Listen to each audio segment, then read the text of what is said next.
is good, all of our listeners. Welcome to another episode of Games and Groceries. My name is Adam. I'm Liz. And I actually did laundry today. Good job. Thank you. I was a responsible adult today. Yes. And yet this morning... What about this morning? What's the deal? I told you 2 weeks ago, maybe. No, not even that long ago. I said, like, this past week, I said, hey, can you do laundry on Thursday while I'm at work so that we can just pack on Friday? And Adam goes this morning or last night and says, oh, I'm probably gonna do a small load of laundry tomorrow. And I'm like, you're supposed to do all the laundry tomorrow? He's like, huh? Welcome to the episode.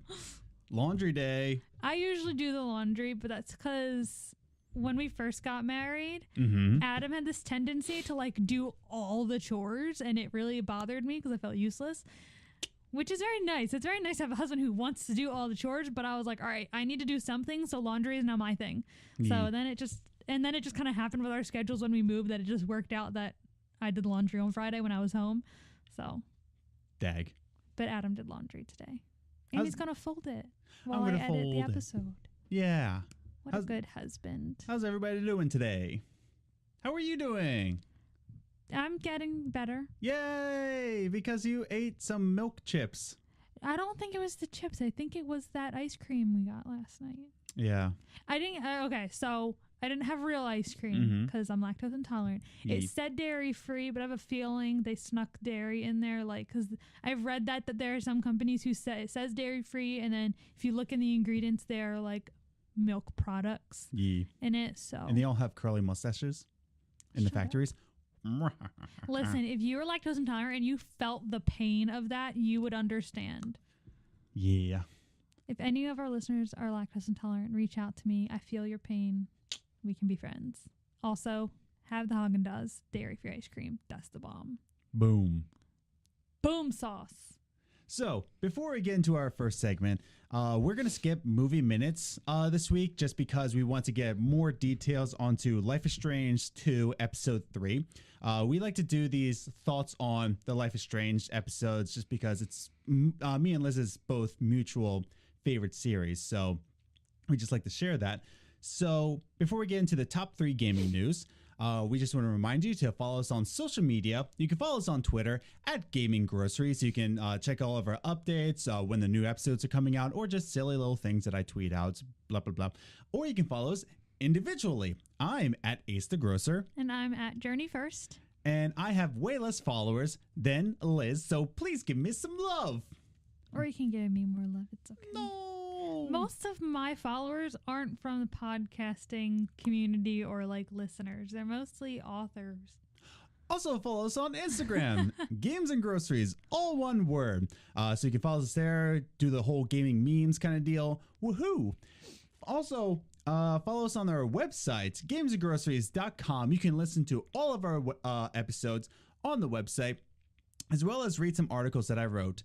I did not write a single article this week because I'm awful. It was a long week. It was a long week. It went by fast, but a lot of stuff happened this week. Yeah. Mentally. But I'm still game.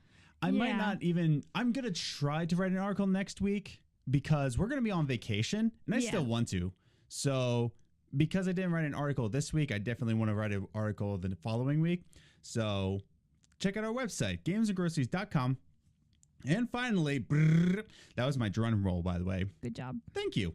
Episode 50 is coming up. It's going to be the next episode. That's going to be May 20th. So we're going to be having an AMA, an Ask Us Anything, an AUA, Ask Us Anything. So if you have any questions for us regarding video games, our marriage, about popsicles, I don't care. You can ask us. You can definitely tweet it. I really like the orange popsicles. Yeah. You can tweet at us at Gaming Groceries using the hashtag GG50, or if you're not on Twitter, you can email us gamesandgroceries@gmail.com. So you can send in all questions that you have for us, and we will answer as many as we can on episode 50 on May 20th. You have the cutoff date of May 19th because we record that morning. So I think that's about it. Please send us more questions. Yeah. Yeah.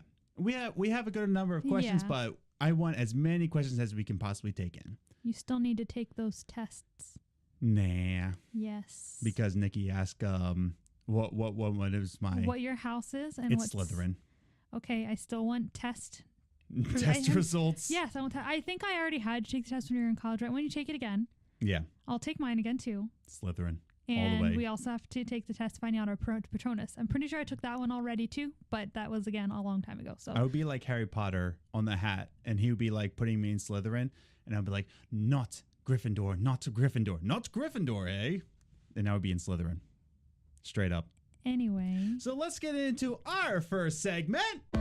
Top 3 Gaming News. The top 3 gaming news is the gaming news that we saw in this past week, and we like to inform you about what's happening in the game industry. And we like to rank it 3, 2, 1, just to say this is our ranking. I mean, also give our unsolicited opinions. Yeah. Boom sauce. So let's just jump into number 3 because I want to get more time for Life is Strange. But number 3 is a doozy. The Elder Scrolls Online already said that they're going to be putting out a tabletop RPG game, much like Dungeons and Dragons, and even more similar, they are now being accused of plagiarism in their game. Let's read this, won't we? So the tabletop game has shared a lot of similarities to the Dungeons and Dragons adventure called The Black Road. There's even a character in the Elder Scrolls Online tabletop game. The character's name is Chandra Stoll, which is similar to the D&D character Chandra Stoll. The same character. Who would have thunk it? I'm going to read you also, audience, an excerpt from the Elder Scrolls Online as well as the Black Road. So let's start with the Black Road excerpt. And this is taken from Variety. Let's read this. First, the Black Road reads, "There's nothing like the desert to make people feel small and insignificant. In every direction, huge dunes roll across the landscape, and even bigger skies looms above. The oasis of, a name I can't pronounce, is a motley collection of sun-bleached tents in a vast, I can't pronounce this name, desert." Now, let's go into the Elder Scrolls Online. Nothing beats the desert to make people feel small and unimportant. In every direction, enormous dunes roll across the landscape, and even larger empty air skies above it. The oasis on the border between Cyrodiil and Elsewhere, I know how to pronounce these names because I'm an Elder Scrolls nerd, is a colorful collection of the sun-drenched tents in the vast desert of Elsewhere. Totally different. I remember when you read this to me last night. Yeah. I said, it sounds like a teenager trying to not plagiarize. Like when you're in high school and you're trying to like rephrase the exact sentence on Wikipedia and you're just like, the cat walked across the street. Yeah, walked across the street is what the cat did. Yeah, I just want to read the first sentence again from each. Black Road. There's nothing like the desert to make people feel small and insignificant. Elder Scrolls game. Nothing beats the desert to make people feel small and unimportant. Nope. Teenager trying not to plagiarize. And every time the Elder Scrolls Online puts out a statement, it's like, oh, we've heard these claims of plagiarism. We've addressed these claims of claims? What are you talking about? They are not claims. That is facts. A teacher wouldn't even need to like double check that. Yeah. They'd be like, yep. That's what they did. Here's the tea. It's a meme where she cracks the phone like, here's the, and we don't curse because this is a Christian podcast, I think. Is it? I don't know. What just happened? Number 2 gaming news. Okay. I think that basically wraps it up. There's no opinions. There's no opinions. They plagiarized. It's wrong. Moving on. Moving on. Something more interesting, and that's why that was 3. This is 2. Senator John Hawley, I hope I pronounced the name correctly. I'm so sorry, sir. Introduced the Protecting Children from Abusive Games Act. Now, when I first read this act, the name of it, I was like, oh, here we go again. Mm-hmm. But it's something I actually agree with. Personally, I agree with it. So the bill will affect games whose quote unquote developers knowingly allow minor players to engage in microtransactions. Knowingly allow minor players to engage in minor transactions. Yeah, I agree with that. I think the name is wrong because it's saying like violent games. It's making it sound like it's banning kids. No, it says abusive games. But that's what I mean. Like it sounds like it's banning violent games, but I think they need to rethink the name. But I agree with it. Yeah. Too, because like even if your game is rated T for teen or for mature, there are kids playing them. Yeah, and he even gives out a quote. This is just part of his quote. When a game is designed for kids, developers shouldn't monetize addiction.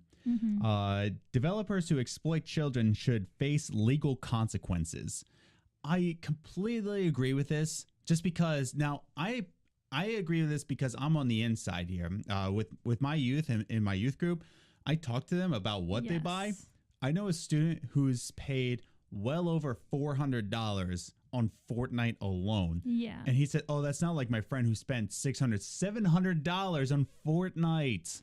I think I would kill my son if he did that.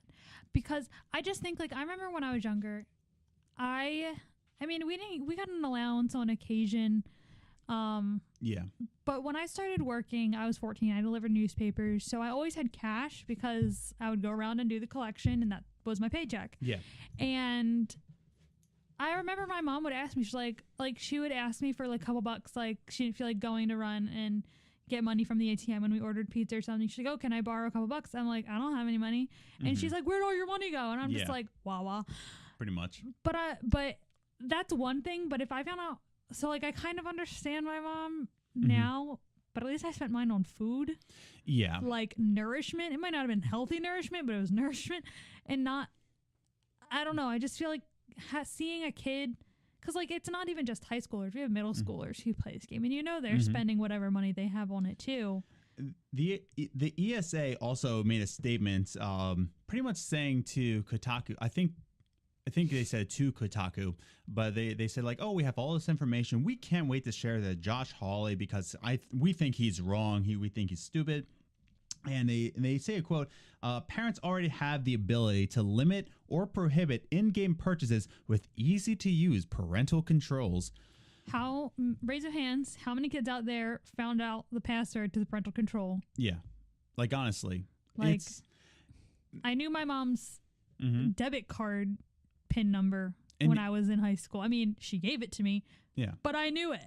And they're trying to bank on the negligent parents. And yes, you could argue that like, well, they're negligent, they should be punished. Yeah, but the kids shouldn't be punished because the kids that I know that spent $400, $600, that was their money that they like wasted away. They shouldn't make these mistakes. You're asking me, how do these kids have this much money? I live in Long Island. That's the answer to your question. They have money. Yeah. But yeah, so I don't think. I think Josh Hawley is going in the right direction. If you actually read the bill and you read the act, like this isn't some kind of like point direction, like, oh, kids will be ruined with video games. He's saying no, specifically loot boxes and microtransactions. Yeah. This shouldn't be targeted towards kids in the same way in the old days where cigarettes were targeted towards kids with candy cigarettes and the Flintstones smoking cigarettes. Like basically that's what he's saying. Like, hey, listen, just like cigarettes, microtransactions can ruin you. Yeah, because it's teaching them to gamble. Yeah. So I'm with you, Josh Hawley. Yeah. It goes right there with teaching your kids the value of $1. Yeah. Like you teach them how to get the dollar, but then you also, I think, sometimes need to teach them how to spend it. Yeah. I wish it was part of the Green Party, though. Save the trees, save the children and the trees. We are not a political podcast. Right. Moving on. Number one gaming news. So we saved this best, not even best for last, just the best one. I think it's got an important message. Yeah. This happened on Monday. So we recorded our podcast on Monday and we didn't cover this, but we wanted to cover it now. 150, probably over 150 Riot employees hold a lockout for of the studio. So they walked out of the studio between the hours of 2 and 4 p.m. To protest forced arbitration and sexism within the workplace. More and more sexual discrimination lawsuits were getting forced into arbitration at Riot because they were getting unionized. They weren't getting representation, so they were being forced into arbitration. There was a quote from Sarah. I'm so sorry if I pronounce your last name wrong. Dadafshar. I'm so sorry. But Sarah D. You got to start leaving the names up to me. I know. But she says this in an email to Variety. We've all experienced some forms of harassment throughout our careers, and we want our voices heard. We've all experienced forms of harassment throughout their careers, and all they want is just to say, listen, stop doing that. Like, that's it. This could lead to developers finally getting unionized, finally getting representation that they need. But here's the thing. Riot keeps putting out these bullcrap statements saying that, like, oh, you know, we respect them. We're loyal to them. We want as many people in this walkout as possible between the hours of 2 and 4. So we've canceled meetings so they can go. I'm like, oh, give me a break, Riot. Yeah. Like, they want to come out as the good guys when it's been like, oh, we're allowing them to do this. They're trying to take control of the situation. Yeah. And I mean, which, defensively, they can't be like, yeah, we do that stuff. Yeah. Like, they're not going to come out and say that. So, of course, they want to come out on the other side as the good guy who listened to their employees. Yeah. This could finally draw to the unionization that game developers need, because there's so many horror stories of crunch hours, lost time with families, sexual discrimination. It's getting to the point where more and more stories of this are being put into the limelight, and yet nothing's being done about it. But Riot employees are finally taking a stand, and they might lose their jobs for this, and they know that. Yeah. And they don't care. They want to trailblaze something for game developers, and I respect them for that. There's not much more I can say to that. I just this needs to be done. Yeah. Because game developers give us the audience. You listening to this, you're usually a gamer, right? You get joy from video games, and yet the devs who do this, they get treated like dirt. Yeah, like their lives are not like you would think. Like I know that most gamers think like, oh, I'd love to be a game developer. I just get to sit and make video games all day. Yay. Yeah. But like their lives are insane. Like it's completely insane. Like they live in the office. It's just like being a big time lawyer or doctor. Like you're always working. That's it. I highly, highly, highly recommend reading Blood, Sweat, and Pixels to get into the mindset, just like a fraction of the mindset of how hard it is. Yeah. Like I've had a newfound respect after reading Blood, Sweat, and Pixels by Jason Schreier. By the way, one thing, why does everybody get Jason Schreier's name wrong? They say Schreier, Schrucker, whatever. Schreier. I don't understand. Jason Schreier, he wrote Blood, Sweat, and Pixels. I'm currently reading a book called Console Wars, and that equally, like, you see the struggles, but Blood, Sweat, and Pixels, you get to see the lives of these people. And more importantly, you see why this walkout is so vital to the future of game developers. This will, in turn, put gaming into the future. Yeah. Because more of these stories are coming out. Not everybody's going to want to do that life, and they're going to be like, nah, fam, I'm out, and you're not going to get any more video games. Yeah. So I think this is like great for everybody, but it's bad for the upper management, which is a good thing. How it works. Exactly. Which is a good thing. Yeah. So, all right, now let's just jump into it. You're here for our thoughts of Life is Strange 2, Episode 3. So let's get into it with our... All right, so every time that a Life is Strange episode comes out, it could be Life is Strange 3, doesn't matter. Me and Liz love this equally. Like, this is our mutual game love. So every time a new episode comes out, we just want to discuss it as the talkie time. So this was a good one. Yeah. Let's just jump right into it. Very first note that I have is that the graphics are better. The dog is trying to get into my lap. He just wants love. It's nighttime. This is his nap time. It's his nap time, cuddle time. Wow. All right. So the graphics are better. The dog is in my lap. He's happy. He is happy. But I saw the screenshots of Life is Strange 2. And I was just like, okay, they could have fabricated that. It could be a nicer screenshot. You know, it's probably is just an in-engine kind of deal. But no, like you just play it and you immediately notice the graphical improvement. Did you agree with that?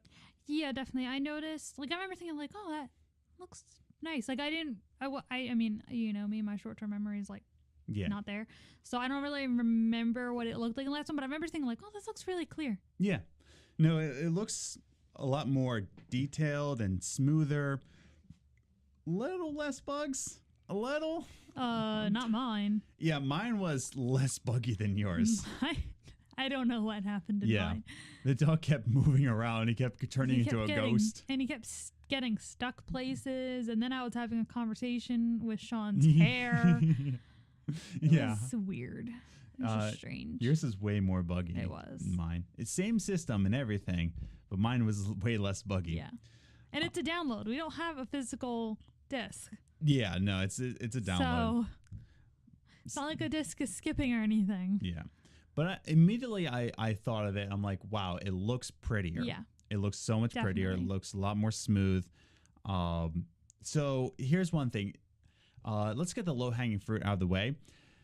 I'm not a huge fan of the whole, instead of like previously on A Life is Strange. I didn't even say it right that time. No. Previously on. There you go. Instead of that, they have the Wolf brothers are going down in the way and they've met a raccoon and the hunters. I'm not a huge fan of it. I think you're overthinking it. No. Like, it's not. No, I know that it's not like you don't. It's not like you understand the metaphors and everything. It's you're just not a fan of it. That's but the thing. Just think it's funny how much you don't like it. It's like, okay, no, it's just that I'm not a fan of it. Like, it's not that I hate it, but I just think it's kind of corny. Yeah. And it's just like I feel like they're trying to be deeper than they want to be. Oh yeah, because it's like Daniel or not. Yeah, Daniel. Yeah. It's Daniel's bedtime story. I guess. So like I like it. I think it's cute. Yeah. But Captain Spear was a raccoon. Yeah. Oh, by the way, wait. There are going to be spoilers ahead. This isn't like a non-spoiler review. Please only listen to this if you've played it. Or if you just want to know. Yeah, if you just want to know about it. So, spoiler alerts ahead. Boom, we did it. 3, 2, 1. All right, so Captain Spear is a raccoon. Yeah. But I don't mind. I mean, I could go for it. I could go without it. Yeah. I think it's cute. It didn't bother me. I don't think it bothers me more than it's just like, this is stupid. You don't really like corny things though. Yeah. Like you're corny in a way of like corny dad jokes, but you're not a fan of like cheesy family stuff. People really hated my Starfield dad joke. Like, Starfield's going to be the star of the show. Guess what? I'm going to make you cringe again, listeners. Deal with it. This is my life, people. But yeah, so, and I think our audience by this point knows that I hate being happy. So anything that's like joyful and like metaphorical, like, oh, that's nice, it's like a bedtime story, it's like, I hate this. I'll give you an insight of my life. I was 7 years old when I went to Disney World, and I hated Disney World. His mom had more fun than him. My mom actually bought a like a chain to like wrap around my hand, like one of those, a leash. Yeah, like a leash to drag me around Disney World because I hated being there. Didn't she go on a ride by herself? Yeah. And you just sat on a bench waiting for her? Yeah, I was just like, no, I don't want to do this. And she just went She's like, all right, well, I do. Bye. She just left me alone. And you were 7? I was 7 years old, in Disney World. And I hated it. I wouldn't do that. But yeah, that's how much Adam hates Joy, is that his mom loved Disney World more than him. Yeah. At 7. Yeah, it was bad. So yeah, just keep that in mind. I'm just like, I'm just not the hugest fan of it. And it's not like I think it ruins the game. No. But we're talking too much about the intro. So it starts off really well. Like you see Sean with shorter hair and he's in a bed. I'm like, wait, did he get a haircut? And then I started to realize like it starts to pan out like, oh, this is his room. Yeah. And then it says 3 months in Seattle, like 3 months before the incidents. Yeah. Or like the incident. And I think this was really well done. I think this is a massive improvement over the previous episodes. Although I did like the intro to episode 1, though. You know, it was very Life is Strange, you know, going through the town. You get off the school bus. You have like school talk with your best friend. This one was equally just as good, just because you start to set up like Chekhov's gun. Yeah. And what Chekhov's gun is that you don't show a gun on the wall unless you're going to use it in like the next scenes. The same way here. Sean starts to learn what it actually means to be a big brother to Daniel in this scenario, you know, and then that later pays off in this. And I think it's like makes your subconscious make certain decisions. Yeah, because you start to know his past a little bit. Yeah. What was your thinking in this whole flashback? I was a little bored. Not bored, but like I was like, all right, can we get to the story? Like, like I knew it was going to be a long episode, which we'll touch on it later, but I didn't feel like it was that long. Yeah, talking about that a little bit. This was technically longer in time, but it felt shorter than the last episode. The last episode felt like forever. Yeah, it felt like it kept dragging, but this one, it didn't feel as long as it was. No, it definitely didn't. I didn't feel like, because I remember in the second episode, I was like, how much longer do I have? How, like every minute I was like, is it almost over? Am I almost done? Is this episode over yet? Yeah. Whereas this one I was like, I have an hour left. Okay. Yeah. But yeah, so in this whole flashback, you know, Daniel walks into Sean's room and he's searching for something in the dresser, and then, you know, Sean catches him. They go hide. So Daniel's hiding from Sean. And I find Daniel right away because did you just growl at me, dude? Anyways, so you go around the house and like, oh wait, this is a perfect opportunity for me to see what the dad's room looks like, you know? And so I sneak into the dad's room, and lo and behold, really, that's where Daniel's hiding. Yeah. Yeah. This dog is going nuts. He is pulling on my hands. He wants, because I'm wearing my blanket around me, and he likes to steal it. So he keeps trying to get in my lap and get under my blanket. Yeah. So he's being a little disruptive tonight. But yeah, so okay, come on. So yeah, you find Daniel, and then you find out that he was actually searching for your watch, right? Your old watch. Yeah. And you have a little brother bonding time with him. And so, good boy. And so then like that resolves that. And the very next scene, like the very next thing you see is that very watch that Daniel saw. But this was like afterwards, this is in the current time. Yeah. And Daniel's no longer wearing that watch, right? So then we end up in this camp, right? So the episode 2, it ends with like them going on a train, like a runaway train. And then episode 3 wakes up, and then you're in this like this campus. What do you call that? The campsite, pretty much, with a bunch of other people who are working with you. The thing I don't like about this season, this particular season, is that you have to read the journal to catch up on what's happened in between. Yeah. I don't feel like that's been the case for season 1 or Before the Storm, where like... Yeah, most of the first season and Before the Storm, the next episode took place like the next day. Yeah. Especially season 1, because it took place in 1 week from Monday to Friday. Exactly. So they didn't skip any time, because that would be weird. Yeah. In this one, there's so much time skipped that you have to read the journal to catch up. I didn't read the journal. I don't think anybody does. I think everybody just like... Because I didn't read the journal in the first season. Yeah. And you kind of just like wake up and you're just like, and you kind of just accept it, where you don't really understand. Same thing. Like I noticed that with episode 1 into 2. And I was just like, okay, how did I get to this cabin? Like, what's going on? Why is he sick? And I read through the journal. Oh, I do remember reading the journal in the last episode. Yeah. And because like you're just confused of like what happened in between already. Because you find out that this whole place has they have jobs at this weed farm, and they go like they trim everything. They maintain the farm, and you're just like wondering like, so wait, how did they end up here? You know, there's so much time skipped, and I think that's what bothers me too. You know? Yeah. Interactions with the characters, like how do you like this whole new group of characters? They're all right.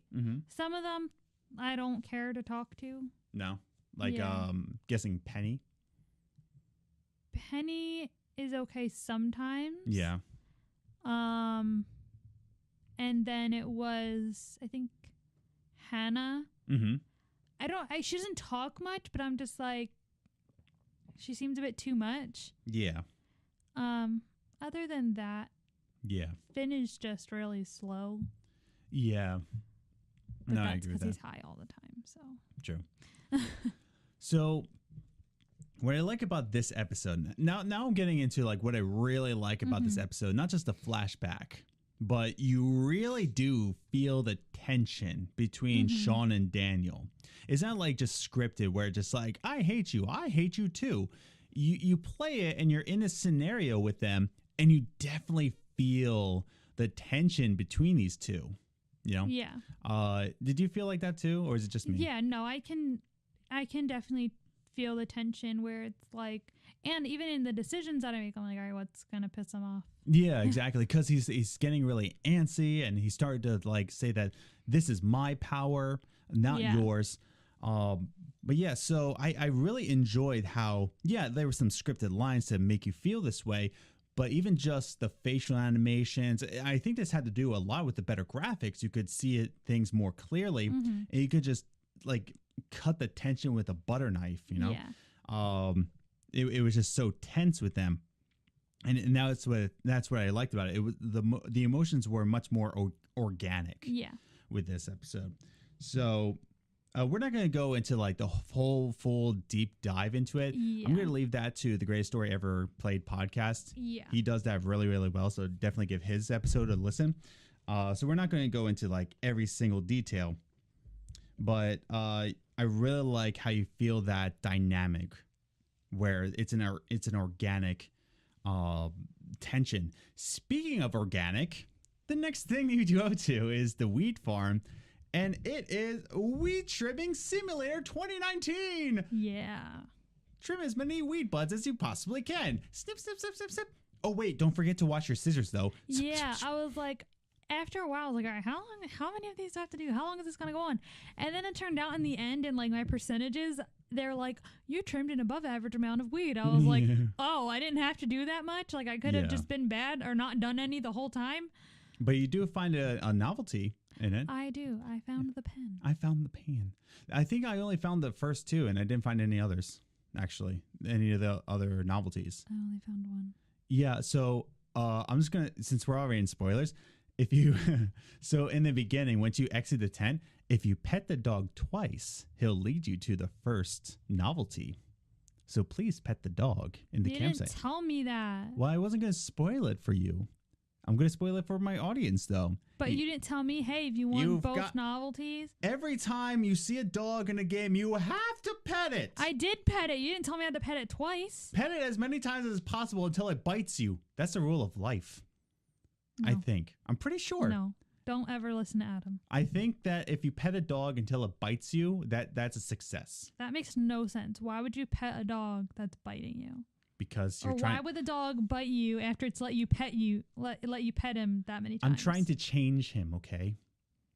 But the dog has let you pet him this multiple amount of times. Why would it suddenly decide to bite you? Because I'm me and I annoy dogs. And you know this. So moving forward, but yeah, so you're in this weed farm, you're trimming the weed, and then something happens. Oh, what happens in there? Like it was a second time that you get punched. Why? Yeah. Why did Sean get punched in the first place? Because Daniel was inside when they were getting paid.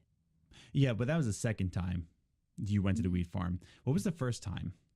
The first time you got in trouble because he tried to trade places with Penny. Yeah, that's right. He didn't get punched for it, though. He just got to talk. Yeah, no, that was the second time. But yeah, so this one was kind of uneventful. You trim weed and Yeah, it kind of just got you like, this is what they do all day. yeah, pretty much. Like they go back to camp and they have a good time. But after that, you go with Daniel to the lake and you have another power training, right? Similar to what you did in episode 2, except Daniel's powers are a lot more intense. Yeah. Like way more intense. Like you get to go up to these pine cones. You're like, oh, hey, why don't you hit this pine cone? And he hits it with a rock. Oh, well, how about 2 pine cones? And you throw 2 pine cones and he hits the one. And then he kind of like does a loop-de-loop with the rocks and hits the second one. Yeah. So he's like really proficient with his powers. So he's really used to it at this point, which I appreciated. It progresses the story really well. Was the first episode, it's really out of control. Second episode, it's a little bit more, weak. He's got control, but it's weak. But then finally they get into a fight, right? Sean and Daniel, and Daniel's trying to prove a point here. Now, here's the interesting part about this scene in particular, right? So Daniel is Yoda, and he says, do or do not. There is no try. And so he lifts this ginormous tree stump out of the river, and he's like looking back at Sean the whole time. And Sean's like, stop, Daniel, stop. And you see this massive tree trunk, and then he does the Yoda voice again. It's like, I think he does that, doesn't he? No. He does not do the Yoda voice. I lied to you. I'm so sorry, audience. Please stay with us. But here's the interesting part about this. He drops this tree stump, and he walks away, and he says, I'm not a little kid anymore. What's interesting about this is that at this point, he is relating his powers to his maturity. And I think we can relate to that a lot, right? Yeah. What kind of power you have, you kind of relate that to your maturity, right? Or how much pay that you get. Yeah. You relate that to your maturity, right? Yeah. And I found that really interesting, right? Did you have that thought as well? No, I didn't really think of it that way. I thought he more of meant like, we've been through so much. Like, I'm not a child. Like, I've been through all this crap that not even adults have gone through. Like, I'm not a kid. Like, I've experienced everything with you. Yeah. So that's how I thought about it. I didn't really relate the moving the tree trunk out of the river part of it. I just thought that was just him being like, I'm powerful, leave me alone. Yeah. But I didn't relate that to his maturity. But when you said, I was like, oh, that makes more sense. No, I think yours makes more sense. Like, he's gone through so much that he is more powerful, that he can lift things, right? So when you go through a lot in your life, you're able to do so much more. Yeah. So with those events in his life, he's not a little kid anymore. Look what he can do now. Oh, you just meshed both of ours together. Well, that's what marriage is. Oh. But and that's just the thing, is that he is 9 at this point. Yeah, he's 9. He's 9 years old, and he's trying to say that he has the maturity of like a 35-year-old. Yeah. At this point. And that can be very true because they've gone through some dramatic things. He lost his dad, lost his mom. He was chased down by the police, right? He's been homeless. So he's gone through a lot within a few months. Yeah. Right. Well, actually, they said like last year. Last year. Because I remember when they were sitting around the campfire. Yeah. And they asked Sean, like, well, tell us a story. You don't have to tell us about that day, but tell us, a hard time in your life. And he told the story of the owner, and he's like, that's right, because you stayed sober during the camp. Yeah. I didn't. And so when I drank, I drank 2 sips. I sat there waiting for something to do. Yeah. So I took 2 sips, and then this haze goes around, right? And there was like the little like wolf symbol. And when it got to him, he's like, no, I'm too wasted to tell a story. Yeah. See, mine, I got to choose to tell about what happened at the gas station, or Or I don't remember happening. I don't remember the other option because Yeah. I chose what happened at the gas station. yeah. And he said like about a year ago or Wow. last year after everything happened in Seattle, we were at a gas station. So it was like it's either been a year, Mhm. give or take. Wow. I think. Yeah, I didn't realize that. I mean, because I was too wasted to remember the apparently. So, but yeah, now we're at the 40-minute mark. Well, Okay, let's talk about that ending, boy. That was insane. that was, and we took very different paths. Mm-hmm. So I knew. So Liz was at work. This is my day off on Thursdays. By the way, we're recording this on Thursday. I'll probably release this on Saturday Okay. because I'm an impatient child. But yeah, so I knew Liz would take the route of saying no, let's not do this heist. So the whole heist situation, right? Yeah. So you get fired from your job because Daniel couldn't like keep his little grubby hands away from everything. Yeah. And so they get fired. Both of them get fired. And so Finn has this idea saying like, hey, I see that Daniel has powers. So what we can do, right, is break into his house, break open his safe, and take all of his money so that you can take that to Puerto Lobos. Good job. I'm so sorry, people. And there you can go. And so you had a decision of saying like, yes, let's do the heist, or no, I can't give that to Daniel. I knew that Liz would do no, I can't. So I took the opportunity to say, yeah, let's do it. Even though I was about to say, no, I can't. Yeah. But I just wanted to see the two paths. And so I say, sure. And so then you collect your stuff. You talk to whoever you need to talk to, right? You can get your tattoo from Cassidy.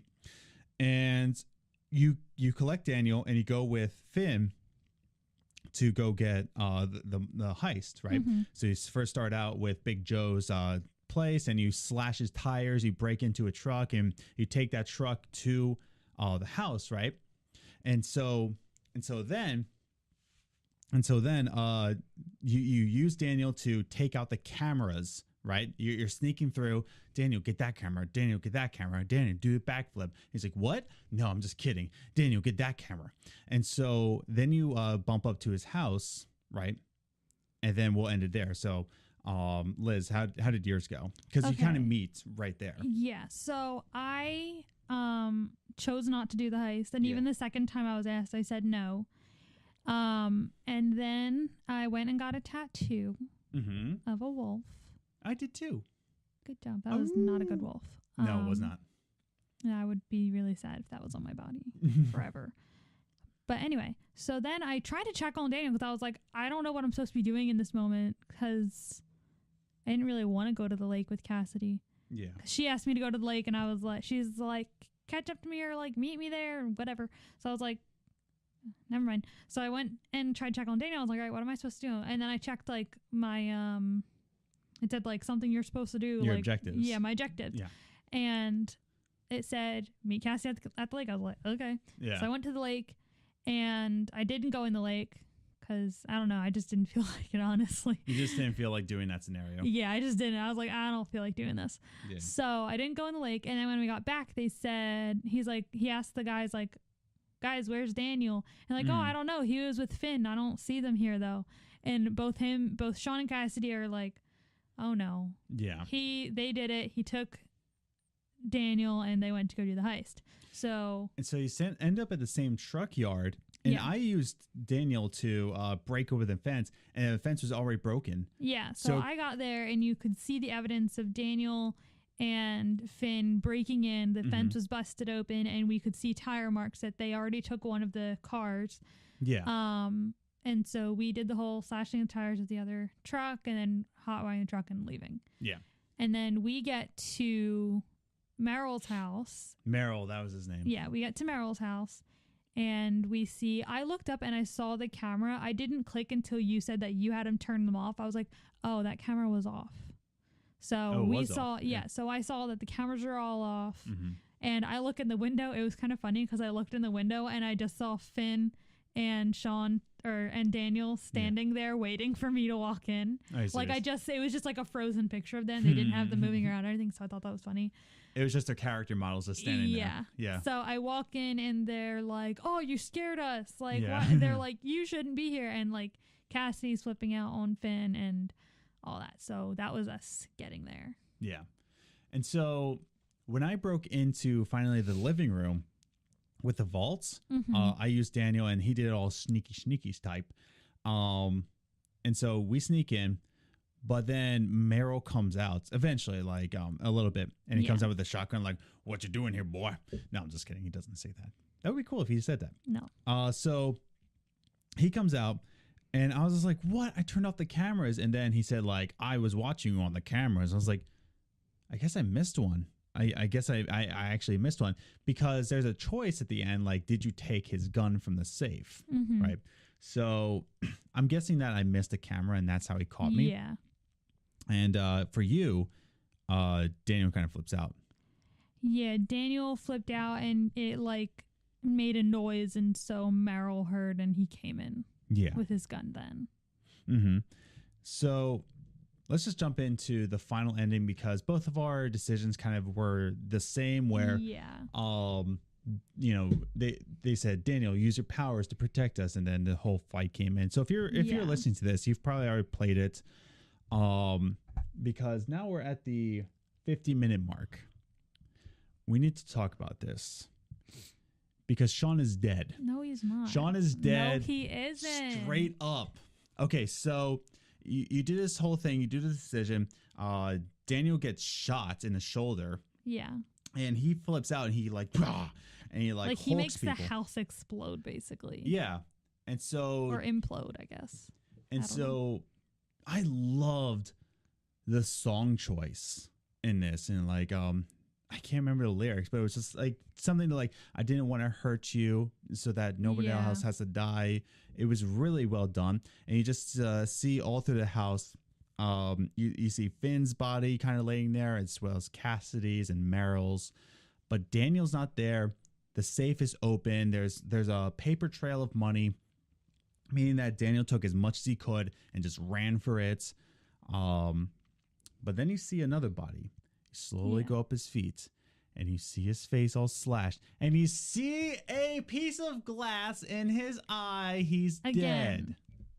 Your eye is not a vital organ. You do not need it to but live. like, why would they? It wasn't like gushing blood. He didn't have any blood loss.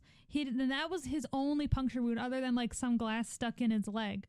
But like, why would they show him like that? Why would they show? Why would they show Cassidy and Finn? They're not dead because in the percentages it says they're not dead. But that's the thing, though. Like, they're not injured. Like they're not. I mean, there are no cuts or anything. They're fine. But like, Sean is like messed up. Like I think the artists are trying to say like, dude. I think they want you to think he's dead because they're. You know, I'm right. He's dead. I think they want you to think he's dead. Comment to us at Gaming Groceries. Do you think... Also, they didn't show Daniel. That doesn't mean Daniel's not in the room. They just didn't show him. No, there's a paper trail. Like, he took as much money as he could. See, I didn't think of it that way. I thought of it as... What did you think of it? When I saw the paper, I assumed that, like, when the house, like, bombed, that the safe opened and just money went flying. Like, I assumed they took some. Yeah. But I didn't think of it as, like, oh, he took as much money as he couldn't run. I just assumed it was all flying around. It wasn't even a trail. It was just kind of, like, everywhere. I assumed, like, the safe blew up, too. No, like, I'm pretty sure that Daniel took, because he knew the plan. No, like, it makes sense. I'm just saying that's not how I interpreted it when I saw it. Like, I'm thinking that Daniel freaked out, saw the safe was open, took as much as he could. He didn't know, like, he's just like, he knew what the plan was. Take paper greens and go. Yeah. So he took as much as he could. But do you think he would have left his brother there? I think so, because, I mean, it's not like he can carry him unless he does, like, teleconnect. Like, yeah, but he also doesn't know if he's dead. Like, he's only 9. He probably doesn't know how to test the pulse or anything. Yeah, but like, I'm thinking, well, we didn't see like what happened because this was at night, and then the scene that we saw was the morning. Yeah, it was in the morning. Yeah, I'm just throwing out. So like, he probably said like, Sean, like, wake up, Sean. Yeah, that's probably what's going to happen in episode 4. Yeah, like, you're going to see what happened that night and why he left him like that. Because I'm pretty sure Daniel's long and gone. Yeah, definitely. So talking about the end scene, because, you know, Sean's dead. No, he's not. So the end scene, we see Daniel walking down the road You because don't know it's that's definitely. Daniel. I know for a fact. He's tall. It could be Sean. But here's the thing, because there's so much time because like you said, from episode 1 to episode 3, it's been about a year. So they're pretty much at a state where they can just time jump as much as they want to. I'm thinking that, Daniel goes into hiding for a little bit, and you hear this commentary is like, this is the end of the road. This is it for you, cop killer. Maybe. Yeah, because they wouldn't say Daniel is the cop killer. They would. Because he's the 9. I told you this. They probably assume it's the older brother who killed the cop because they don't know who killed the cop. I'm still right because end of the line, you're all alone in your grave, you cop killer. Confirmed, Sean is dead. No. But I thought that also, if Daniel's older, they wouldn't recognize him. If he's that much older, that he's that tall, they wouldn't recognize him as the kid from whatever. They would, because there's all these sorts of place sketch artists that say like, here's how he would look if he was. But I don't know. I just feel like at that point, they wouldn't think to be looking for this kid. I guess. I don't know. That's just my opinion. Because he's a murderer. Like, they would be looking for a murderer. I mean, you watch these murder shows. I know. They always look for him. I'm just saying. They never get away no, with I it. also watch Cold Case. Yeah. Where they give up because they can't find them and they have other people who they can find. True. I'm just saying. I'm just playing devil's advocate here. And they're probably already, like trying to plan a funeral for Sean. Trying to get him. They're not. No one's planning a funeral for Sean, even if he is dead. Because he's dead? No, I said even if he is dead. Sean's dead. But he's not. Please comment to us. Say, what's your opinion? Yeah. Using the hashtag spoiler alert, Sean's dead. Oh my goodness. Yeah, that's the other thing. If you comment to us, I guess as a spoiler, I don't know. But yeah, I communicate it in a non-spoiler way. I don't know. But that's the thing. That's what shocked me about this, is that the possibility, that Sean's dead. Mm-hmm. Because that's the thing. It's not like Sean is like a main character that we're invested in, that he has a potential to die. He's a character that could die, and it does make sense because then we could take control of Daniel. We are Daniel, right? Because now we're trying to get him through 2 more episodes where he lost his dad, he lost his older brother. So I think it would make sense. What's that sound? Oh, I think that's the candle. Yeah, it's the candle. Yeah. Sorry about that, folks. I had to find the source of that sound. I think that will be the source of the ticking. Yeah, and it's a candle. It's a candle. But yeah, so yeah, at the end, I think it would make sense if Sean was dead, and he has the potential to be a dead character. Yes. No, I'm not. Like I said, I'm playing devil's advocate here, where it's like he might not be. A lot of the times, shows. Like, me, I watch a lot of shows. Like, yeah, I can usually predict what's about to happen the second a new character walks in. Yeah. So, like, a lot of the time they want you to think that they're dead, but they're not. Yeah. So. And sometimes they are, because they know that you think that they want you to think that. So, it could go either way. I think that's why I like this ending so much, is because the potential of him dying. It's not like you watch. It's leaving you on a cliffhanger, whereas the last episode, it was like, yeah, all done. It's not like The Matrix Reloaded, where like Neo was quote unquote dead or like passed out, and you're like, oh, what's going to happen to Neo? It's Neo. Come on, he's going to come back. Exactly. Whereas Sean is just like, we have no investment in it. Yeah, Daniel has the potential to be a main character. We've just been playing as Sean. It doesn't mean we can't play as Daniel in the future. Which is ending up in this conversation: is Sean actually dead? And you actually have to worry about that. Mm-hmm. And at the end scene, there was so much of that the wavy heat. What do you call waves? It? Well, no, not heat waves, but mirage waves. Yes. Like mirage waves that you couldn't quite see who this was. And it was their back. And it was their back. So you could assume, because they're tall, oh, that's Sean. But just like me, I'm like, well, it could be older Daniel. It could be older Daniel that he has to live through this. And like, you're all alone now. Yeah. Who's all alone now? It's Daniel. So it's up to interpretation. Yeah. Could go either way. And I think the next episode comes out in August is the next episode. I think In it was August. August 20 something. Yeah. So we have, Or maybe August 8th. yeah, we got a sometime in long August. wait. Yeah, we got a while. of like speculations and all that. 3 months. Yeah. So you're on team Sean's not dead. I'm on team Sean is dead. Floki's on team Sean is dead. Floki's on team bedtime. Yeah, that's probably true. He just perked his ears up like, what? So, closing thoughts on this. We have 5 more minutes. What would you give this out of 10? What would you give? I'm giving this a solid 8. I was thinking 7.5. Wow, you're heartless. Why is that? I still like season 1 better as a whole. Well, yes. I agree with that. So, and that's why I'm rating it that, because I'm still comparing it to the potential that it could have. We each gave episode 2. I was looking back at my notes. We each gave episode 2 a 4 out of 10. Because it was terrible. We gave it a 4 out of 10, and I think this was a definitely better episode. Like I said, it kept me captivated. It kept me busy. Like there were only a couple times where I was like, what am I supposed to do here? Like they didn't really tell me what I was supposed to be doing. I kind of guessed and hoped I wasn't wasting my time. Yeah. And I definitely agree with you with comparing it to the first Life is Strange. Yeah. Where episode 3 really, it told you everything that you're working towards. It told you everything that has to do with this. There's a lot on the line. Yeah. Depending on your choices, too. Yeah. Especially with Kate Marsh. Also, I feel like in season 1, when you looked around places, it helped you more. Whereas in this season, it just doesn't feel like it matters if you look around or not. No, I agree with that. Which kind of annoys me because I still do it just in case, and I just feel like I'm wasting my time. Right. What was episode 3 of season 1? That's what I'm looking up. I do not have an answer to that. Because I remember. Yeah. Okay. I'm starting to remember it now. But yeah. So yeah, it was called Hell is Empty. Oh no. Sorry, that was Before the Storm. Okay, I'm starting to remember it now. But yeah, I still think Life is Strange 1 is better. But I think why we're so upset about this is because it's using the Life is Strange name.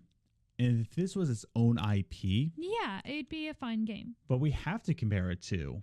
Because it's called Life is Strange. Yeah. We expect the same story quality where it just doesn't seem to live up to what season 1 gave us. But I think this episode bounced this season right back. Yes. For me anyway. Yes. It made it more interesting because honestly, after episode 2, I was like, oh my gosh, I still have to get through the rest of the season. And I don't want to. Like, it made me not really want to play because I was so worried that they were all going to be so bad. Now it has my attention in the story a little more. Yeah. So.